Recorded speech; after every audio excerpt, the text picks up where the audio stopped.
The WWE Draft is finally here, and it takes place live tonight on SmackDown. You're not going to find anywhere else on YouTube.com that gives you the most extensive, up-to-the-date information about the WWE Draft tonight. I got you guys covered literally in every aspect for tonight.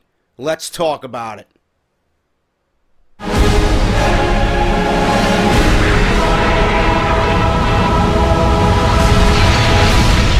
You know, you guys have been listening to me for the last couple of months talk about the WWE Draft, and you've heard all my concerns about the titles and the split rosters and how this is going to affect Monday Night Raw. And each and every concern has been completely valid. Now, we talk about the draft and all our concerns. I'm concerned for myself because I got to sit here with the daunting task of doing a 30-plus minute video, and I feel like complete shit. My throat seems like it's on fire, and I don't know what the fuck's going on, but I will not let a day go by without a fucking video for you guys concerning this draft, or a Monday Night Raw review, or a SmackDown review, or an off the script. I will fight through it, and I thank you guys for your concern, reaching out to me. JD, get some rest. I will certainly be doing that after this video is uploaded for you guys right here on YouTube.com. So thank you to everybody that's come out and wished me well, man. I hope I get over this sickness, whatever the fuck it is. I don't know why I'm sick in the middle of the summer, but it is what it is. But regardless of that, we have the WWE Draft tonight. If I told you I was not excited, I would be lying. I am excited. I am just concerned being a WWE fan. And you guys know my concerns about literally everything. I wanted to do this for you guys today in one video. Extensive coverage, getting you guys ready for literally everything that could happen tonight live via the draft. Now, I was thinking, and let me know if you guys want to see this. I was thinking about doing this on YouTube because it would bring in the most viewership. A live reaction of just me. You're not going to see any fucking WWE footage. We're going to be talking to the chat. We're going to be doing live reactions. If you guys want to see a live reaction of everything concerning me and my opinion for the WWE Draft right here on YouTube, when this thing goes live tonight, let me know and sound off down in the comments below. This would be my first live cast, live reaction type video. Just going to be me on camera. Just going to be me on camera reacting to what we see tonight live at the WWE Draft on SmackDown Live. So let me know if you guys are interested in seeing that. If not, I will not do that at all. Okay, now, on with the video. You guys were telling me yesterday, JD, the official rules. The official rules of SmackDown and the draft have been revealed via WWE.com. Yes, they have. Ever since it was announced that SmackDown would be going live every Tuesday, and that the brand extension was returning, there have been several questions regarding how the new landscape of WWE was going to look. One of those questions was answered on Monday Night Raw this past week when Vince McMahon revealed that Stephanie would be the commissioner of Raw, and Shane obviously would be the commissioner of SmackDown. And then last night, if you guys missed my review, link will be down in the description below, Daniel Bryan was named the general manager of SmackDown, and Mick Foley himself, the legend Mick Foley, was announced as the GM of Monday Night Raw. It seems now that the other pieces of the puzzle are beginning to fall into place. WWE.com released the official rules for the draft that will take place tonight, July 19th, on the first live edition of SmackDown. They are as follows. Raw has the overall first draft pick. Now, it will be the WWE Champion, whoever that is. I am pretty sure of that. That's why the internal struggle last night was shown between Stephanie McMahon and Shane McMahon, because she wanted Seth Rollins as the WWE Champion, so that when she goes to draft the WWE Champion, being that Raw has the first overall pick, that it is someone she wants. Vince McMahon, I don't think, would ever allow the WWE Championship be on SmackDown. Monday Night Raw, no matter how good SmackDown is going to end up, or how good SmackDown will be, the WWE Championship will always be on Monday Night Raw. Monday Night Raw will always and forever be the A show for WWE because it's on Mondays. It's been that staple on Mondays. Everything that happens on Raw directly affects the company in a major way. Stephanie does not want Dean Ambrose to be the WWE champion. She does not want to have to be forced to pick Dean Ambrose, who she does not approve to be the WWE champion.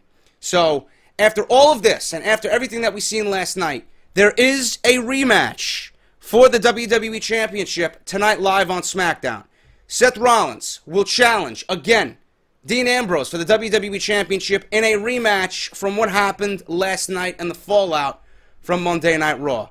This goes on top of John Cena versus AJ Styles tonight on SmackDown, and WWE has to be careful because SmackDown Live is a 2-hour show.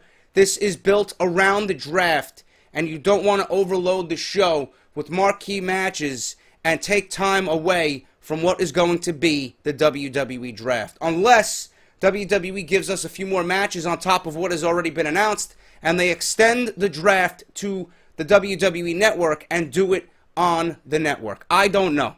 So it's going to be very interesting to see what WWE does as far as allotting time for the draft on top of the WWE Championship match, which could be the very last time these two are in a ring together, solo, one-on-one.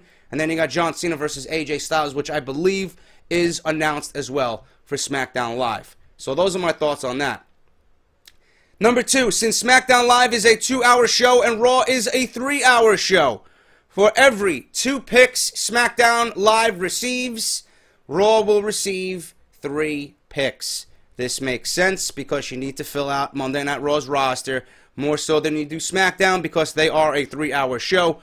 Hopefully the 3 hours after this contract with NBC Universal is up goes right back down to 2 hours, and everybody involved in this process realizes that the 3rd hour does nothing more than harm the WWE product on Monday nights.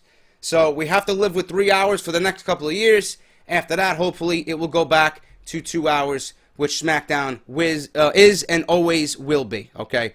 Tag teams count as 1 pick unless a commissioner or general manager specifically wants one member of the team to be separated. So, meaning, if Daniel Bryan or Shane McMahon wants to take the Lucha Dragons, which they are already, being described as broken up, they are parting ways, friendly. They're going to be split up. For example, I'm using them as an example. If Kalisto was chosen by Daniel Bryan, Kalisto could be chosen by Daniel Bryan for SmackDown, and Sin Cara would be without a brand or a team. They could draft an individual from a tag team specifically instead of the whole team, unless they just don't want to. So that's what that means. And I will go over the tag teams that are currently on the WWE roster, and I will go over each team that I think should be together and 1 or 2 teams that I think should be broken up, which is not many. But there is valid reasons for why I think there should be at least 1 or 2 teams that should be separated via this WWE draft. And finally, 6 draft picks will be made off the NXT roster. This is very interesting. Like I said on Monday Night Raw, I don't know who these 6 men are. We can only speculate, 6 men and women, I should say. We can only speculate who they might be. There's no doubt in my mind that Finn Balor is going to be one of them, being that he has not been spotted or has not been in action for the tapings that went all the way up until August, right before TakeOver Brooklyn. So Finn Balor was not at the TV tapings for the build to TakeOver Brooklyn. So that means to me that Finn Balor is 100% going to be at the draft tonight. Where he's going to go, I don't know.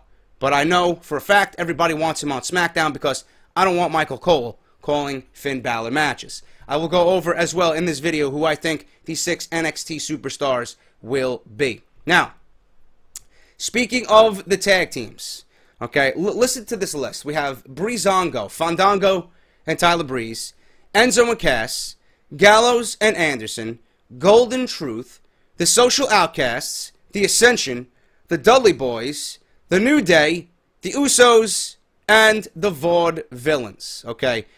The Lucha Dragons are not in this list because it was already announced that they will be split from each other via the draft. Now, if you look at these teams, okay, the WWE does not have a lot of teams right now. I don't know what they're going to do. as far as the tag teams go. I don't know if they're going to introduce another set of tag team championships. I don't know if they're going to split away tag teams. I don't know. I just don't know yet.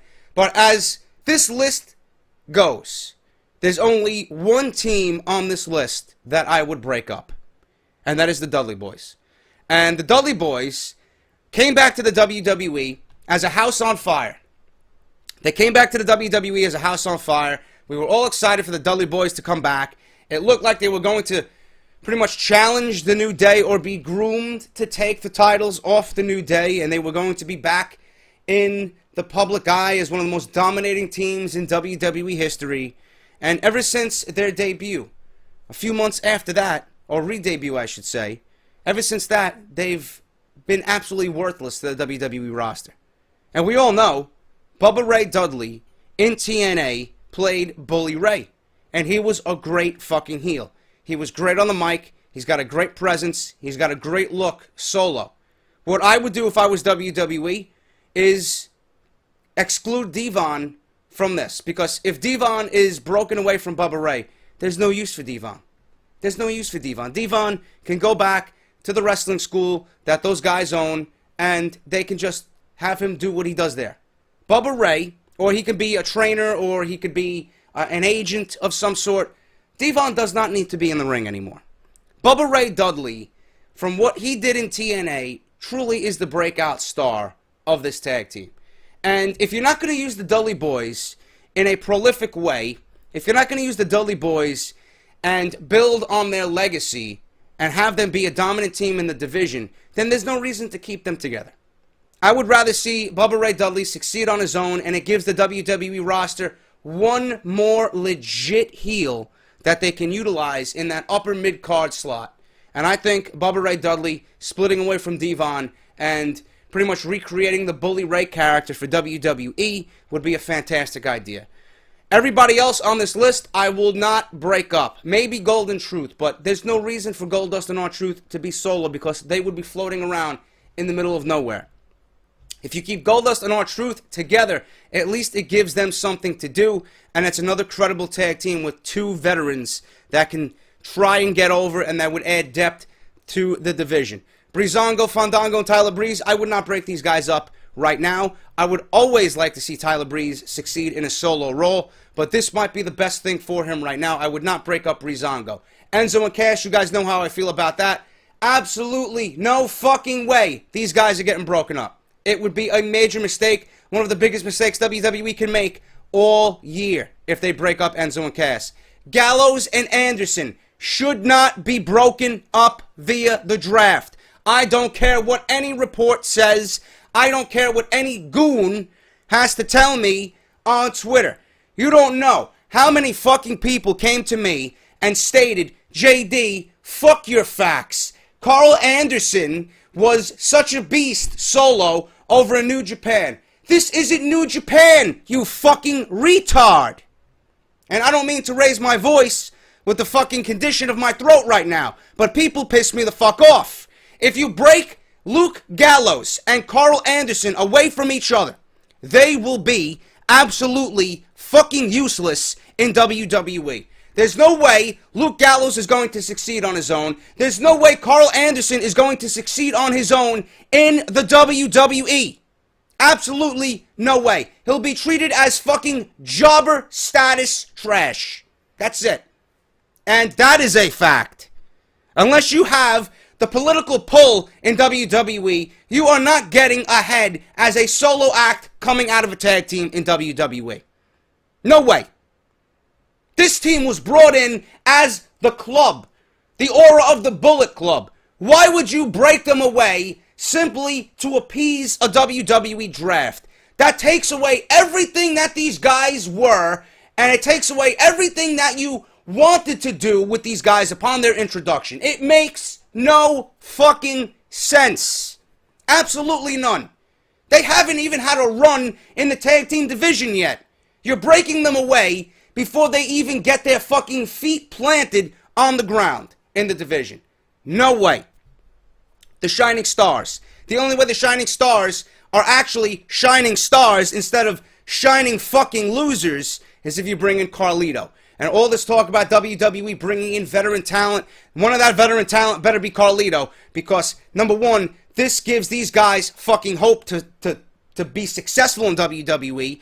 It saves their fucking careers and their gimmicks. And number two, I would like to see the Shining Stars with Carlito go into a feud against the New Day. That would be fucking great. I think that would be very, very enjoyable. The only way you're going to save Epico and Primo, who are talented guys, is if you bring in Carlito. That is the only way you save these guys. The Social Outcast, nothing saves those guys. They're nothing but fucking trash. The Ascension, you need to give these guys the gimmick and the fucking aura and the feel like they had in NXT, because this is a dominant team. It's a throwback on old school tag teams. Connor and Victor are too talented to be thrown to the wayside and not used, especially if you're going to have a draft. Everyone needs to succeed in this draft. This is the reason for the draft. Guys like the Ascension, these guys are waiting for something like this. This is a huge opportunity for them. You need to bring these guys back to what they once were in NXT. The New Day, absolutely no way breaking these guys up. It would make absolutely no fucking sense. This gimmick and this stable hasn't even reached anywhere close to its full potential. You do not want to break away these guys for the same reason of Gallows and Anderson. Big E, he might have the most upside out of anybody. But what was Xavier Woods and Kofi Kingston doing before the New Day? Absolutely fucking nothing. You do not want to break these guys away, because if you do, Big E might get the big push, and Kofi Kingston and Xavier Woods would be absolutely fucking worthless on their own. These guys, you have to see it through a wrestling fan's eyes. Sometimes when you have a tag team, not every team is going to have a Shawn Michaels and a Marty Jannetty, okay? Or there is going to be at least one Shawn Michaels per tag team, and there's always going to be a Marty Jannetty. Kofi Kingston and Xavier Woods, Luke Gallows and Carl Anderson will be the Marty Jannettys of their teams if they're broken away from what they have going on right now. There's not many Shawn Michaels out there, guys. There's not many instances, and there's not many situations where you're going to groom the next Shawn Michaels to come from a great tag team. It's not that fucking easy. You're going to have more Jannettys than you are Shawn Michaels. That's just the way it is. And when I see this shit being talked about, I fear Kofi Kingston, Xavier Woods, Luke Gallows, and Carl Anderson, Enzo Amore are going to end up as the Jannettys of their team. And I don't want to see that happen. I do not want to see that happen. That sometimes there are just tag teams that are meant to be together forever. That's just the way it is, and there's nothing wrong with that, because the tag team titles have a fucking huge legacy in the world of WWE. Why would you want to break away a team simply because Vince McMahon is bored of said team? It makes no sense. The Usos, obviously they're not being broken up. These guys have no direction solo. The Vaudevillains, these guys have no direction solo. Their gimmick is great, and this draft could definitely benefit the Vaudevillains, whereas if they were just floating around where there was no draft, they would be nothing but tag team garbage. That's just the way I see it. That's the way I see it. So the only team I would break up here is the Dudleys, because you haven't used them, and Bubba Ray, I would rather have Bubba Ray in a solo role, and it adds another mid-card, upper mid-card type heel, which WWE needs. Now, as far as the draft goes, you're going to add to the division from NXT anyway. You're going to take away the Dudleys, and you're going to add American Alpha. You might add the Revival. I have no fucking idea who's going to be drafted. But American Alpha, more than likely, is going to be drafted via this draft tonight on SmackDown. So you're taking away one team, but you're adding just another team in American Alpha. A quality fucking team. An upper echelon type team. So if you're taking away the Dudleys and you're adding another upper mid-card heel in Bubba Ray, Bully Ray, and you're adding the American Alpha, I think that's a win-win situation. Possibly the Revival. I don't know who else is going to be added via NXT. But the American Alpha, more than likely, guaranteed for the draft. That's what I'm thinking about as far as the tag teams go. Okay? Now, you look at the female roster. Alicia Fox, Becky Lynch, Charlotte, Dana Brooke, Eva Marie, Naomi, Natalia Paige, Sasha Banks, and Summer Rae. There is not enough on the main roster where you can have this division split. Okay? Same thing with the tag teams. Same thing with the tag teams. If I was in charge of this, I would have the women exclusively on one brand, and I would have the tag teams exclusively on the other. Because going back and forth might be a little bit too much. And I've been stating I think they should go back and forth. I don't know. I don't know how WWE is going to handle this. The way I see it, I don't think the female stars, if you break away the division and put them on both Raw and SmackDown and you add another championship, it is going to be absolutely disastrous. You do not want to do that. You're going to have it on one brand exclusively, or you're going to have them floating between both brands. That's it. Same thing with the tag teams. You're going to have them exclusively on one brand, or you're going to have them floating back and forth between Monday Night Raw and SmackDown. That's the only way these two divisions are going to work. If you add 2 titles to the tag team division and 2 titles to the women's division, it is going to be a fucking flop. You do not want to do it. Simple as that. So that's my thought on the tag teams and the women's division. Okay, the Intercontinental Champion is going to be exclusive to one brand. We don't know which brand yet. The United States Championship is going to be exclusive to one brand. We don't know yet. With the announcement of a WWE Championship match tonight between Rollins and Ambrose, there will be another World Championship announced. We don't know when, but we know for a fact it is coming. So WWE is adding another championship. They are adding the Cruiserweight division. They are adding the Cruiserweights to Monday Night Raw exclusively. That was announced on Monday Night Raw. Cruiserweights in WWE haven't really been a part of their programming since WWE retired the Cruiserweight Championship back in 2007. Since then, there have been Cruiserweights. However, they haven't been featured nearly as strong, even though the main event talent has become more agile and athletic over the past decade. Last night on Monday Night Raw, Stephanie McMahon announced that due to the early access, or the early success, I should say, of the WWE Network and the Cruiserweight Classic, Raw will be featuring a Cruiserweight division that will be exclusive to Monday Night Raw.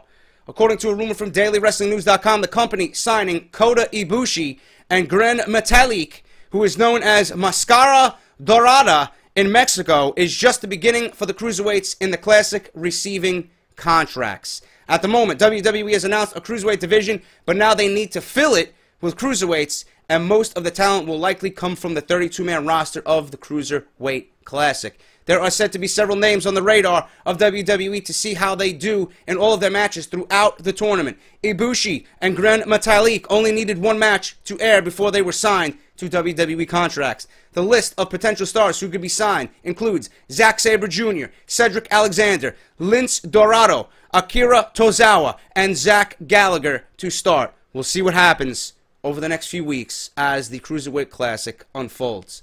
I like this because you're adding to the Raw roster with a division that has been dead since 2007. The 3-hour format becomes a little bit more easier in our minds and on our eyes with the Cruiserweight division. It gives the WWE a chance to revive something that was so popular during the Monday Night Wars. It gives people a reason to tune in to Monday Night Raw if you start off with the Cruiserweight division. It adds another competitive title, another competitive division to the WWE that it so desperately needs. The only thing I am afraid of is that if Kevin Dunn and Vince McMahon get their hands on the Cruiserweight division, how are they going to handle it? Are they going to appreciate it? Are they going to give it the respect that it so rightfully deserves? Are they going to show the talent the respect that they deserve to let these guys go out there and do what they do best and wow the crowds and bring in fresh faces to the product and wow the audience and give us a reason to watch Monday Night Raw and tune into their pay-per-views, which are going to be brand-specific pay-per-views going forward? I don't know. I don't know. There is definitely huge upside to this. But the downside and the negative aspects of this, obviously, are Vince McMahon and Kevin Dunn. Because you know for a fact they shun the smaller wrestler. They do not like what the Cruiserweights are. Look, size, in-ring skill. They're not a Batista. They're not a Braun Strowman. They're not a Big Show type athlete. They're not a freak show. They're not these larger-than-life characters. And that's what Vince McMahon doesn't understand. Triple H, and the reason for this Cruiserweight Classic is because he wants to bring more eyes to the product, and they want to do something that the WWE fans are not used to seeing. This is what Monday Night Raw needs. WWE needs to treat this as the shot of adrenaline that this show on Monday night so desperately needs. Everybody during the Monday Night Wars for a 3-hour Nitro did not get bored with what they presented to us during the heydays of the Monday Night Wars. WWE can certainly reinvent themselves, and they could revive something that was so fucking over on Monday nights during the Monday Night Wars that it could be a literal game changer in WWE. I want to see this succeed more than anything. And I thought this was either going to be in NXT or on SmackDown. Because on Monday Night Raw, we know the aura and the feel of Monday Night Raw. Are they going to be treated as such? Or are they going to be typical WWE superstars that come from all these other different promotions, and once they step into the WWE, they're going to be treated with disrespect, and the Cruiserweight title is going to be treated like a joke? I hope not. I certainly hope not. This is one of the more interesting aspects of the Cruiser, or of the WWE Draft, which is the Cruiserweight division coming to Monday Night Raw exclusively after the draft. Now, speaking of the Cruiserweights, the Lucha Dragons are officially splitting up in the WWE Draft. When the WWE Draft was officially announced earlier this year, one of the main questions on everyone's mind was if any tag teams would be split up as a result. As of this afternoon, it would seem that the first team has already fallen. Earlier today on Facebook, Kalisto and Sin Cara announced they will be entering the draft as singles competitors, ending the tag team known as the Lucha Dragons. Although they will not be parting ways, Kalisto said they will remain brothers and remain Lucha. Kalisto has had success as a single star in 2016. On January 11, he defeated Alberto Del Rio on Monday Night Raw to win his first United States Championship match. After losing the title 3 days later to Del Rio on SmackDown, Kalisto would defeat his adversary at the Royal Rumble to begin his second reign as U.S. Champion. That would last until Extreme Rules in May, where he lost the title to the current champion, Rusev. I love this because not only does this give the WWE 2 more cruiserweights. If you guys don't know, the original Sin Cara is not the one under the mask. It is actually Hunico who is under the mask playing the Sin Cara character, which is trademarked by WWE. Sin Cara and Kalisto could be staples in the cruiserweight division. We could honestly see Sin Cara and Kalisto battle one-on-one for the Cruiserweight Championship sometime in the future. So I like this breakup, and I do not mind this because we got the announcement of the Cruiserweight division, and the Cruiserweight Classic is going to be brought to Monday Night Raw, and the Cruiserweight title is going to be revived. These two guys now have a division in which they can thrive in. Instead of keeping Kalisto as the Rey Mysterio, fighting larger-than-life characters and overcoming all the odds. Fuck that. It's not believable to me. WWE needs to put these guys in the roles that they were fucking born to play. Kalisto is a cruiserweight. Sin Cara is a cruiserweight. And this opens the door for Alberto Del Rio and the likes of Alberto Del Rio to wrestle cruiserweights. He's used to that lucha style. He can get into the ring with a Gran Metalik. He can get into the ring with a Cedric Alexander or a Kota Ibushi and fight for the Cruiserweight Championship. It gives not only the guys who are born and bred to be cruiserweights a chance, but it also opens up your mind, and it opens up your creativity. Maybe an Alberto Del Rio can get in there and challenge these types of guys, because he's used to wrestling that type of style. That would be fucking phenomenal. So, it opens up the mind and creativity for WWE with the announcement of this Cruiserweight Classic. But the Lucha Dragons, I am not against this at all. I like this because now the two guys have a division in which they can thrive instead of keeping them on the main roster and having them fight for U.S. titles and intercontinental titles. Put them in the roles that these guys are born to play. Simple as that. I like that move. Moving on, NXT. Let's talk about NXT. One NXT star confirmed for the WWE Draft. Who will the other 5 be? This is according to the Wrestling Observer newsletter. There's at least one NXT star who's guaranteed to be drafted, and you'll probably be surprised when you find out who it is. According to Dave Meltzer, there will be 2 women and 4 men from the NXT roster who will be drafted. While most people expect Finn Balor to be drafted, it's not exactly guaranteed that he will be. But according to Meltzer, the only guarantee is that NXT women's contender Nia Jax will be drafted Tuesday night. There's 2 women coming up, Nia Jax, and I don't know who the other one is.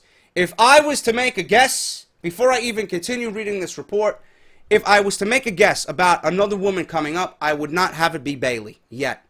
I think Bayley deserves a grander stage to debut on.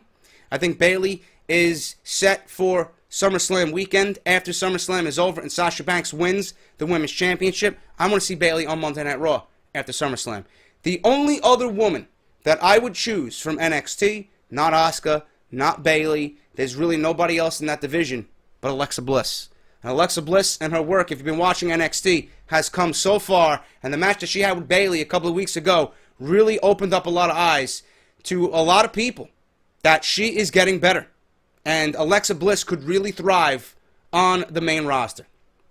Now, that's my opinion about who should come up as far as the women goes, okay? The assumption is that former NXT Women's Champion Bayley will be the other woman who is drafted, but according to Meltzer, it may actually end up being Alexa Bliss, as WWE has apparently wanted her on the main roster for quite some time now. Bayley is scheduled to get her rematch for the NXT Women's title at next month's TakeOver Brooklyn show, which I reported in my video about TakeOver Brooklyn and the card being leaked. If you guys missed that, I'll leave you a link down below and an annotation in the screen. Now, which is why WWE may hold off on calling her up until the fall. Of course, there have been rumors that Bayley will be Sasha Banks' mystery partner at Sunday's WWE Battleground show, but according to Banks, that will not be happening, and I do not want to see it happen because WWE on Monday Night Raw last night did nothing to build towards Battleground. It feels like a dead show outside of the triple threat match with the Shield. That's it.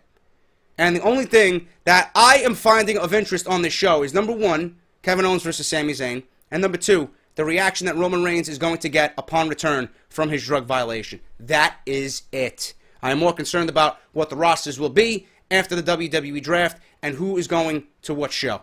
That is what our main concern is right now, which is why I don't understand why WWE did not hold this draft until after Battleground, because you're making Battleground seem unimportant. After everything that happens tonight, Battleground will seem unimportant. They did not build towards anything previously in the last couple of weeks towards this pay-per-view. It's been dead, and that's a fact. Now, as far as Bayley goes, according to Banks, she will not be the partner. The Wrestling Observer also noted that Finn Balor would probably be drafted on Tuesday night because he's pretty much done in NXT. Balor was not involved, like I mentioned, in the latest NXT tapings, which suggests that he's on his way to the main roster. He's also made it pretty clear that he's ready to be a part of the main roster, and if he had his way, he would have been called up a long time ago.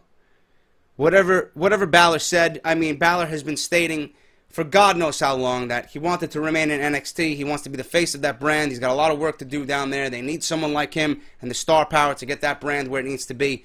Now he's saying that if it was up to him, he would have been called up a long time ago, blah, blah, blah, etc., etc. So, you know, Balor is nothing but a troll.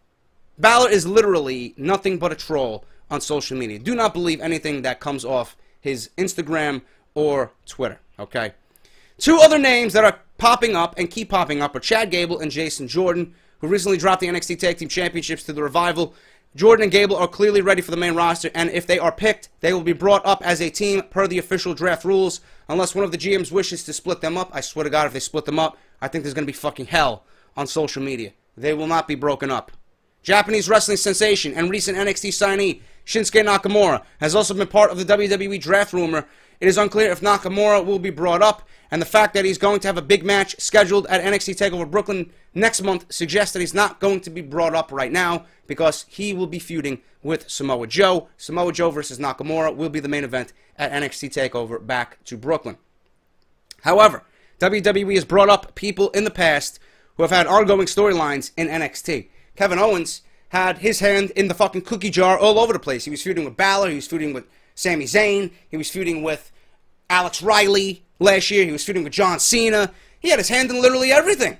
So it's not out of the realm of possibility that WWE promotes Nakamura and has him continue his run in NXT as the NXT champion. But do we want that right now? I don't know. We all know Nakamura is ready. We all know Balor is ready. We all know everybody in NXT. Samoa Joe is ready for the main roster. But you need to have faces that are going to be definitive faces for NXT. You do not want to kill that entire brand. Okay, so 6 seems to be the right amount of number or the right amount of people that is a comfortable number for everybody to just swallow. Okay, so 6 is going to be the number that's going to be brought up. Who it's going to be, I don't know. Nakamura, according to the Wrestling Observer, may end up being one of those picks in the draft. Lastly, we have NXT champion Samoa Joe, who is rumored to be getting the call-up after WrestleMania 32. We're a little over 3 months removed from AT&T Stadium, and Joe is not only still down at NXT, but, as previously mentioned, he is the world champion of NXT. Joe is more than ready to be a part of the main roster, and he may end up being involved in Tuesday's draft. However, when he was signed by WWE, they never had the intention of bringing him up to the main roster, but that may have changed over the last year. As the official draft rule states, WWE is planning on bringing in at least 6 NXT stars up to the main roster. As of now, Nia Jax is the only one who is confirmed to be getting a promotion, and it's likely that we'll see Finn Balor get the call-up as well. So there you have it. And if you guys want my opinion, which you've been asking me on social media, JD, who do you think are the 6 NXT superstars that are going to be brought up today? Finn Balor, Nia Jax, American Alpha, that counts as 1, okay? Alexa Bliss, that's 4. I am going to go with Corey Graves. I think Corey Graves is going to be promoted. I think Corey Graves on SmackDown is going to be absolutely gold, sitting next to Mauro Ranallo. That's 5.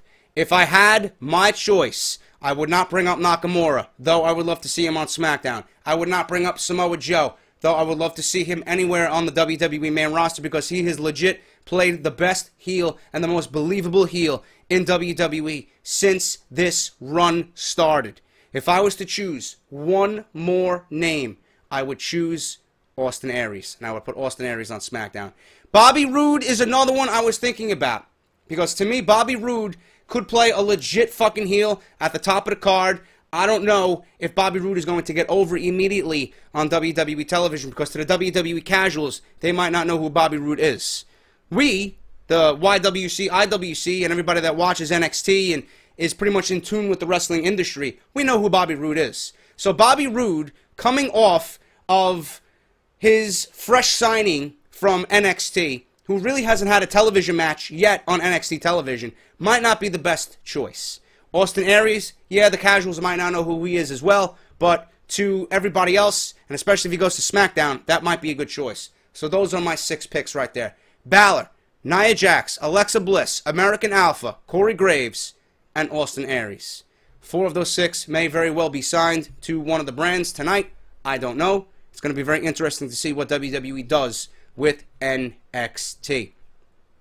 AJ Styles could be receiving a big push on SmackDown after defeating John Cena at SummerSlam. On Tuesday night, the WWE Draft isn't the only important thing happening on the first edition of SmackDown Live. The rematch between John Cena and AJ Styles will also take place on the show. It's not only a big match because Cena versus Styles will be on the network, on network television, but the match is going to have major implications on the future of AJ Styles in the WWE.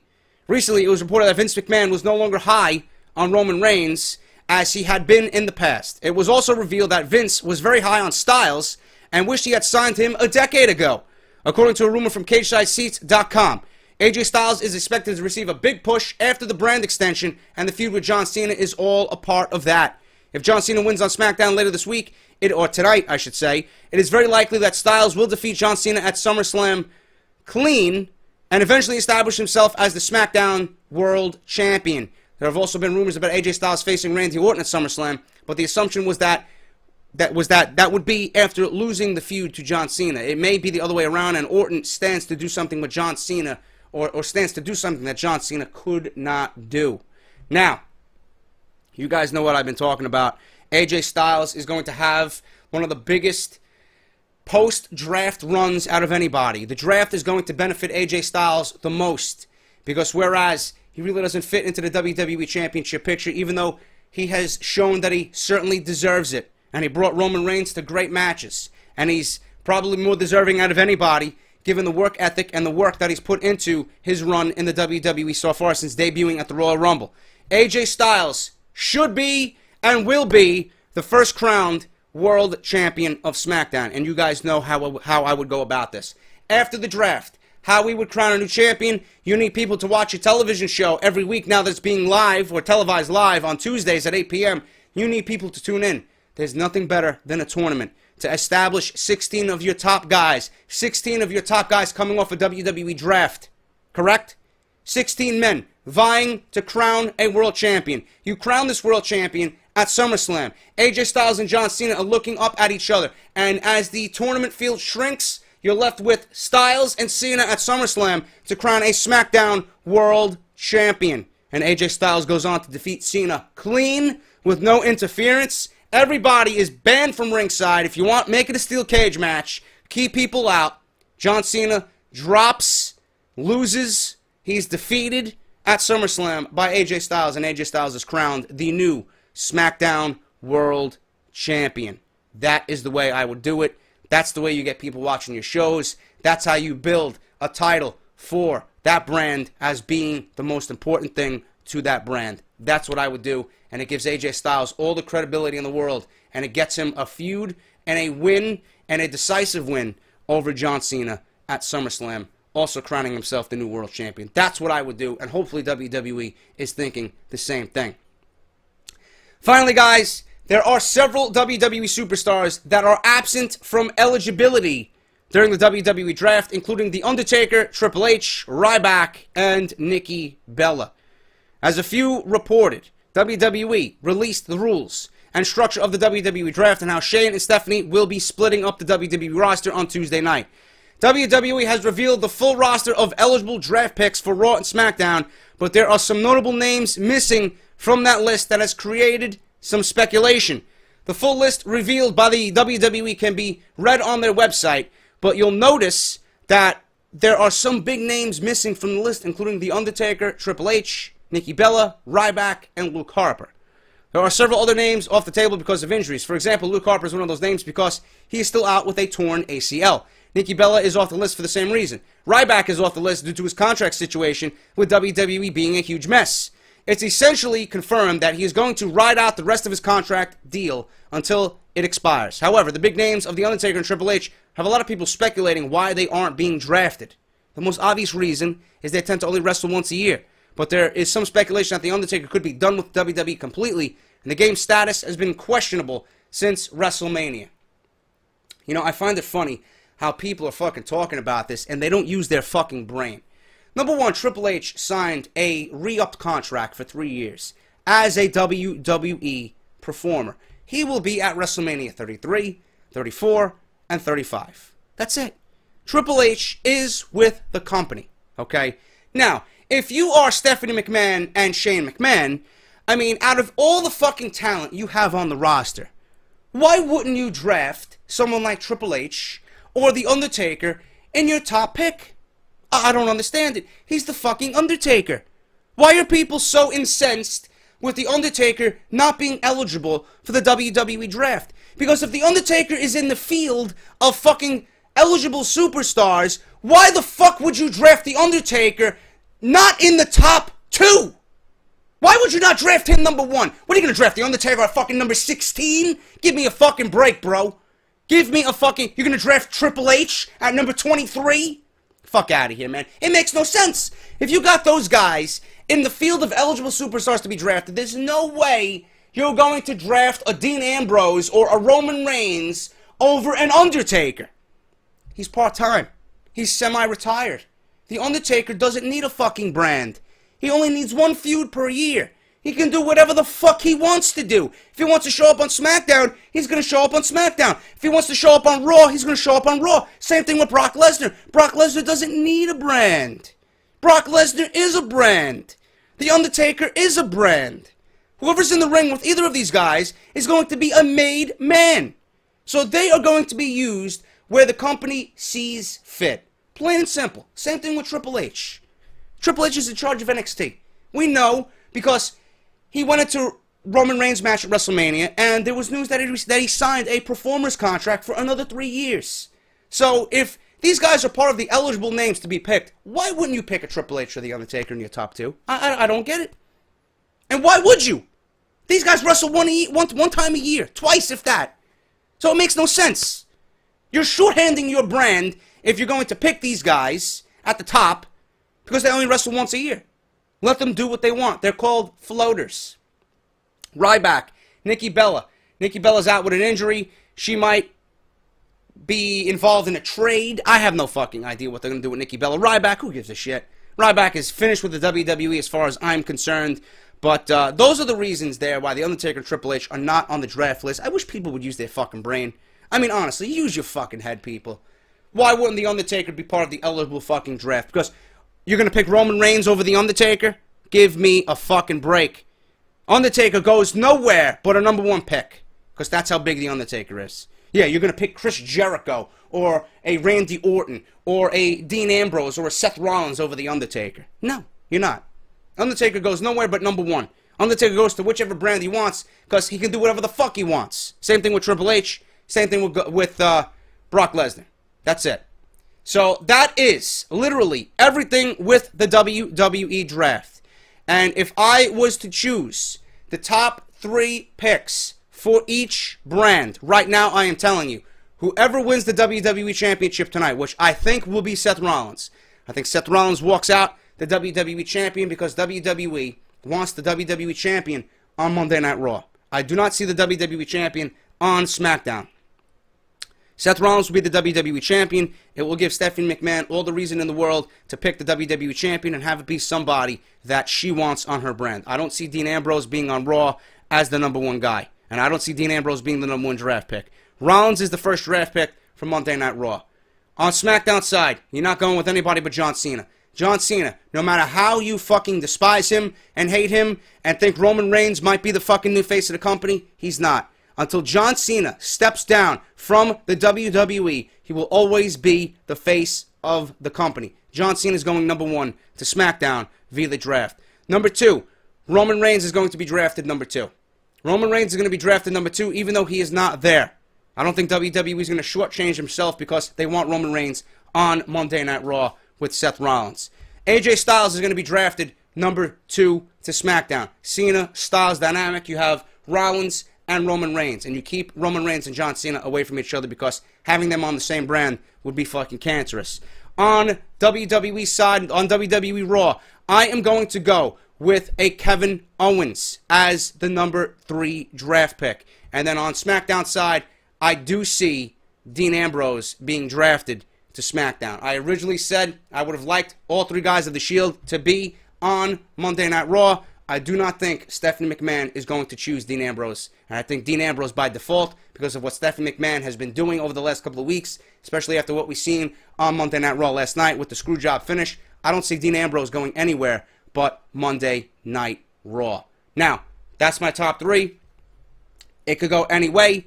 I don't think Lesnar, Undertaker, Triple H, guys like that are going to be drafted because they don't need to be. They are part-time. And Raw and SmackDown do not want to shortchange themselves and give themselves a part-time guy. They want someone who's going to be utilized on a week-to-week basis, and those guys are going to be used for special attraction only.